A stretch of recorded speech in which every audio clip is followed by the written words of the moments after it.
Trump has been outspoken in his criticism of electric vehicles, calling them impractical and promising to roll back emissions standards. He's also vowed to end the electric vehicle mandate. In states like North and South Carolina, clean energy investments have surged thanks in part to policies like the Inflation Reduction Act.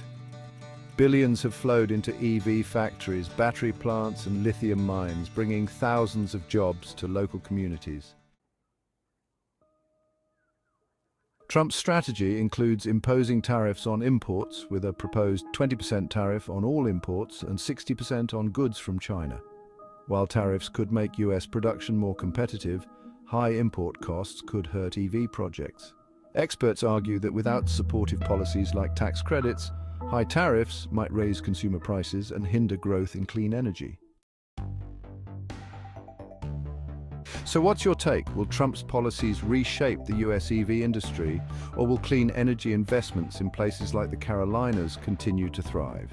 Let us know in the comments below, and don't forget to like and subscribe for more insights on the future of clean energy in America.